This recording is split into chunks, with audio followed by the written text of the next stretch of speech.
Hindi medium physics में हम पढ़ रहे थे, किरण प्रकाश की चैप्टर पढ़ रहे थे और कल हमने दर्पण के बारे में बात करी थी। उसी को हम आज आगे बढ़ाते हैं।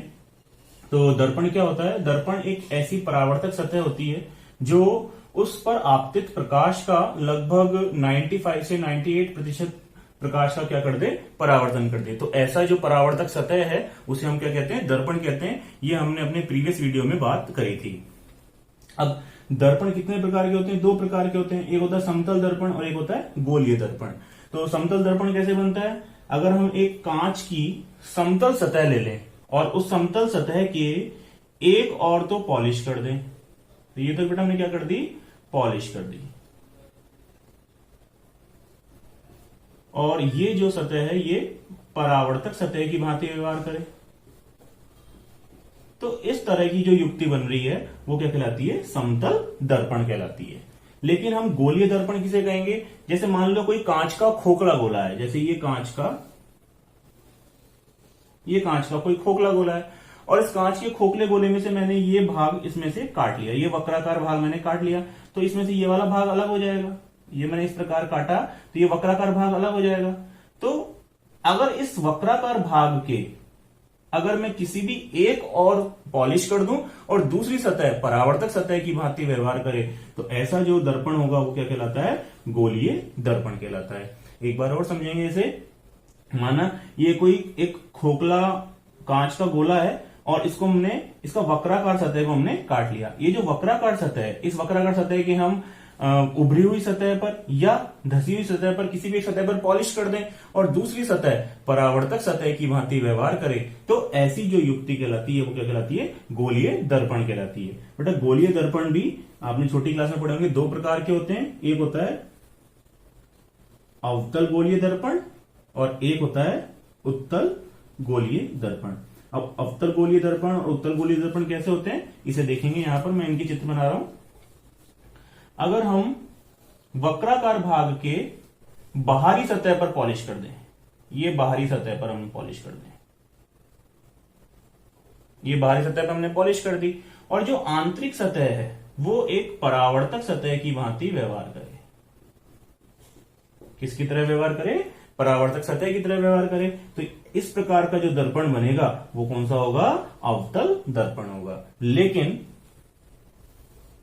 अगर हम आंतरिक सतह पर पॉलिश कर दें और बाहरी सतह किसकी तरह व्यवहार करे? परावर्तक सतह की तरह व्यवहार करे। जो कांच का वक्राकार भाग था उस कांच के वक्राकार भाग की अंदर की तरफ धसी हुई जगह पे हम पॉलिश कर दें और जो उभरी हुई सतह है वो परावर्तक सतह की भांति व्यवहार करे। तो इस प्रकार जो दर्पण बनेगा उसे हम कहते हैं उत्तल दर्पण। तो दो प्रकार के गोलीय दर्पण होते हैं, एक होता है अवतल और एक होता है उत्तल दर्पण। इसे हम अभिसारी दर्पण भी कहते हैं और इसे अपसारी दर्पण भी कहते हैं। इंग्लिश में इसे कहते हैं कॉनकेव मिरर और इसे कहते हैं कॉन्वेक्स मिरर। मैं नाम लिख देता हूं इसके। ये तो होता है कॉनकेव और ये होता है कॉन्वेक्स मिरर। तो ये बात हुई हमारी दर्पण की। तो दर्पण कितने प्रकार के? दो प्रकार के, समतल दर्पण और गोलीय दर्पण। अब हम गोलीय दर्पण से संबंधित महत्वपूर्ण परिभाषाओं को समझेंगे। माना ये एक अवतल दर्पण दिखाया हुआ है, तो इस अवतल दर्पण या गोलीय दर्पण का जो मध्य बिंदु होता है उसे हम ध्रुव कहते हैं। तो बेटा ध्रुव, पहली परिभाषा क्या है हमारी? ध्रुव है। ध्रुव किसे कहते हैं? इसे हम पोल भी कहते हैं। ध्रुव क्या होता है? किसी भी गोलीय दर्पण का मध्य बिंदु ध्रुव कहलाता है। अब दूसरी परिभाषा आती है वक्रता केंद्र। ये जो दिखाया है मैंने सी से, इसे कहते हैं वक्रता केंद्र। सेकंड परिभाषा है हमारी वक्रता केंद्र। इसे कहते हैं इंग्लिश में हम सेंटर ऑफ कर्वेचर। इसे हम सी से व्यक्त कर रहे हैं। तो हमें पता है ये जो अवतल दर्पण है, ये जो वक्राकार भाग है, ये हमने कांच के खोखले गोले में से काटा था। मैंने अभी बताया था आपको, ये कांच के खोखले गोले में से काटा था और इसे हमने बाहर पॉलिश कर दी थी, तो ये बन गया था अवतल दर्पण बन गया था। अब ये जो कांच का खोखला गोला है इसका कोई ना कोई केंद्र अवश्य होगा। अब इसका जो केंद्र है, इस कांच के खोखले गोले का जो केंद्र है वो हमारे दर्पण के लिए क्या होता है? वक्रता केंद्र होता है। तो वक्रता केंद्र की परिभाषा सुनेंगे। किसी भी कांच के खोखले गोले का वह केंद्र जिसमें से गोलीय दर्पण काटा गया है, हमारे पास एक कांच का खोखला गोला था, उसका कोई ना कोई केंद्र है, तो उस खोखले गोले में से जो हमारा दर्पण काटा गया है, तो उस कांच के खोखले गोले का जो केंद्र है वह दर्पण के लिए वक्रता केंद्र कहलाता है। तो हम क्या कहेंगे, किसी कांच के खोखले गोले का केंद्र दर्पण का वक्रता केंद्र कहलाता है। तीसरी परिभाषा देखेंगे, वक्रता त्रिज्या। बेटा वक्रता त्रिज्या क्या होती है? वक्रता त्रिज्या होती है ध्रुव और वक्रता केंद्र, इनको मिलाने वाली जो लाइन है, इसकी जो दूरी है वो कहलाती है वक्रता त्रिज्या, रेडियस ऑफ कर्वेचर। इस रेडियस ऑफ कर्वेचर को, वक्रता त्रिज्या को हम कैपिटल आर से व्यक्त करते हैं। तो ऐसे भी कह सकते हैं इसे वक्रता केंद्र तथा ध्रुव के बीच की दूरी वक्रता त्रिज्या कहलाती है। चौथी परिभाषा देखेंगे, मुख्य अक्ष। ये सब वही परिभाषाएं हैं जो आप छोटी क्लासेस में पढ़ चुके हैं। मुख्य अक्ष क्या होता है? वक्रता केंद्र और ध्रुव को मिलाने वाली काल्पनिक रेखा। ये मिलाने वाली जो काल्पनिक रेखा होगी वो क्या कहलाती है? मुख्य अक्ष कहलाती है। फिर से सुनेंगे, वक्रता केंद्र और ध्रुव को मिलाने वाली काल्पनिक रेखा मुख्य अक्ष कहलाती है। पांचवी परिभाषा देखेंगे, फोकस बिंदु। फोकस बिंदु क्या होता है गोलीय दर्पण का? जब भी कोई प्रकाश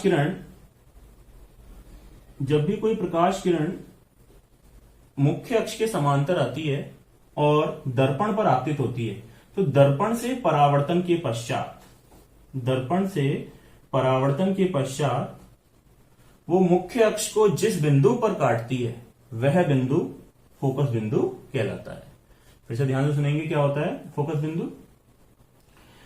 जब कोई प्रकाश किरण दर्पण के मुख्य अक्ष के समांतर चलती हुई दर्पण से परावर्तन के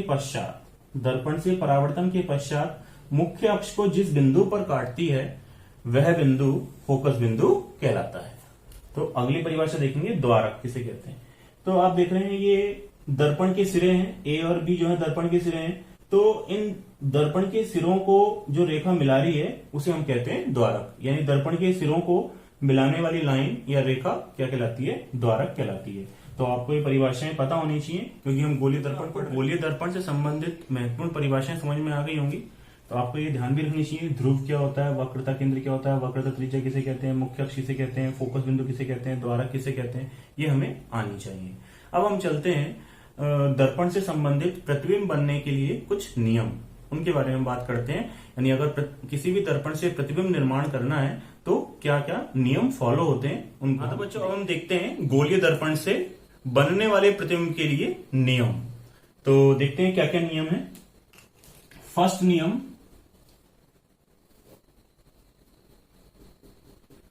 नियम ये कहता है, जब कोई प्रकाश किरण गोलीय दर्पण के मुख्य अक्ष के समांतर जाती है तो दर्पण से परावर्तन के पश्चात फोकस बिंदु से जाती है या जाती हुई प्रतीत होती है। जैसे ये कोई प्रकाश किरण मुख्य अक्ष के समांतर गई तो दर्पण से परावर्तन के पश्चात ये कहां से होकर गुजरती है? फोकस बिंदु से होकर गुजरती है, पहला नियम है। और गुजरती हुई प्रतीत होती है, ऐसा हम किसके लिए कहते हैं? उत्तल दर्पण के लिए कहते हैं।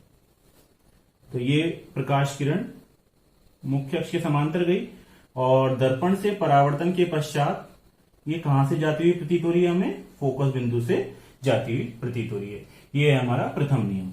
दूसरा नियम क्या कहता है?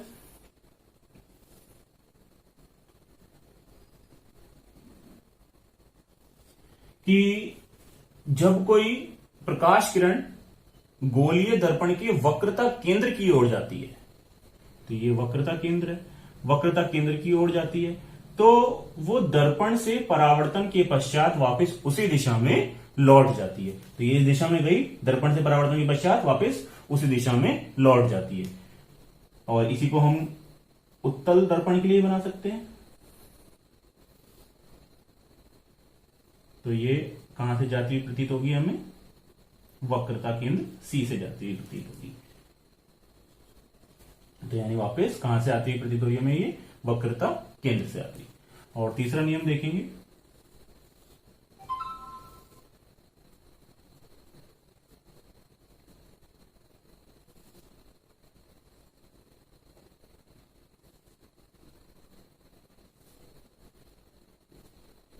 तो तीसरा नियम ये कहता है, अगर हम गोलीय दर्पण के किसी भी बिंदु पर, जैसे ये बिंदु ले लिया मैंने, किसी भी बिंदु पर अगर अभिलंब खींचा जाए तो वह अभिलंब हमेशा वक्रता केंद्र से होकर गुजरता है। बहुत ही महत्वपूर्ण नियम है, इसे ध्यान रखेंगे। अगर किसी बिंदु पर अभिलंब खींचा जाए तो वह अभिलंब कहां से होकर गुजरता है? वक्रता केंद्र से होकर गुजरता है। जैसे मान लो मैं इस बिंदु पे अगर मैं अभिलंब खींचूं तो वो अभिलंब कहां से होकर गुजरेगा? वो वक्रता केंद्र से होकर गुजरेगा। और इसी नियम को मैं उत्तल दर्पण के लिए बना देता हूं। तो जैसे मानो मैंने यहां इस बिंदु पर अगर अभिलंब खींचा तो ये अभिलंब हमेशा कहां से होकर पास होगा? ये हमेशा वक्रता केंद्र से होकर पास होता है। इस बात का हम ध्यान रखेंगे।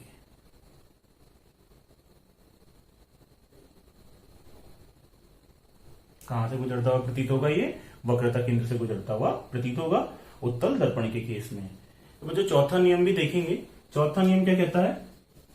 चौथा नियम ये कहता है कि अगर कोई प्रकाश किरण दर्पण की फोकस बिंदु की ओर जा रही है, जैसे ये फोकस बिंदु हो गया और कोई प्रकाश किरण दर्पण के फोकस बिंदु की ओर जा रही है, ये जा रही है, इस तरह से जा रही है, तो वो दर्पण से परावर्तन के पश्चात मुख्य अक्ष के समांतर हो जाती है। इसी तरह से हम उत्तल दर्पण के केस में भी बना सकते हैं। तो प्रकाश किरण कहां से जाती हुई? फोकस बिंदु से जाती हुई प्रतीत होती है। ये बेटा कहां से जाती हुई प्रतीत हो रही है? फोकस बिंदु जाती हुई प्रतीत हो रही है। तो दर्पण से परावर्तन के पश्चात मुख्य अक्ष के समांतर हो जाती है। और इस वाले नियम को अगर मैं यहां लगाऊं कि अगर इस बिंदु पर अगर मैं अभिलंब खींचूं तो वो अभिलंब कहां से जाता हुआ प्रतीत होगा? हमें वक्रता केंद्र से जाता हुआ प्रतीत होगा। ये मैंने आपको इसमें तीसरा वाला नियम भी लगा के दिखाया है। ये देखो, ये मैंने अभिलंब खींचा तो ये अभिलंब कहां से जाता हुआ दिख रहा है? वक्रता केंद्र से। तो चौथा नियम ध्यान रखेंगे।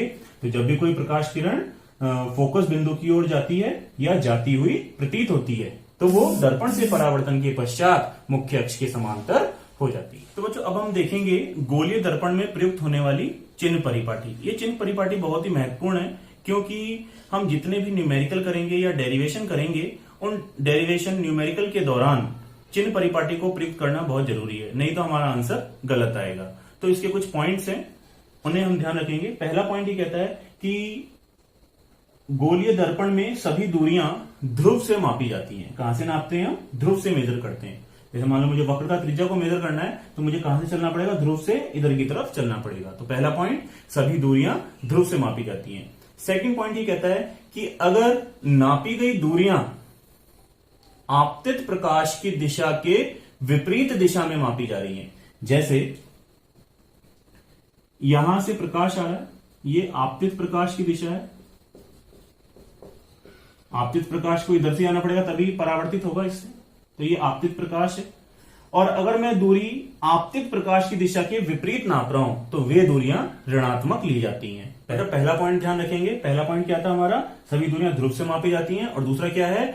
यदि दूरियां आपतित प्रकाश की दिशा के विपरीत दिशा में नापी जा रही हैं तो वे दूरियां ऋणात्मक ली जाती हैं। और थर्ड पॉइंट क्या कहता है? थर्ड पॉइंट ये कहता है कि अगर मापी गई दूरियां आपतित प्रकाश की दिशा में ही मापी जा रही हैं तो वे दूरियां धनात्मक ली जाती हैं। जैसे मान लो इस दर्पण से कोई प्रतिबिंब यहां बन रहा है, अगर मुझे मान लो इस प्रतिबिंब की दूरी नापनी है ये v, तो मुझे दूरी मापने के लिए ध्रुव से चलना पड़ेगा इधर की तरफ। जब मैं ध्रुव से इधर की तरफ चलूंगा और आपतित प्रकाश भी इधर की तरफ है तो वो दूरी कैसे लूंगा मैं? v कैसे लूंगा? ये पॉजिटिव लूंगा। लेकिन अगर मान लो इस दर्पण से प्रतिबिंब मान लो यहां बनता है, इस तरह से प्रतिबिंब बनता तो v ये होता। तो इस केस में ये v कैसा लेते? नेगेटिव लेते। लेकिन ये वाला v कैसे लेते हैं? हम पॉजिटिव लेते, क्योंकि इसको नापने के लिए हमें ध्रुव से आपतित प्रकाश की दिशा में चलना पड़ेगा, लेकिन इस दूरी को नापने के लिए हमें आपतित प्रकाश की दिशा से विपरीत चलना पड़ेगा। तो जब भी ध्यान रखेंगे, आपतित प्रकाश की दिशा में जो भी दूरी मेजर करेंगे वो पॉजिटिव लेंगे, और आपतित प्रकाश की दिशा के विपरीत दिशा में जितनी भी दूरी मेजर करेंगे वो नेगेटिव लेंगे।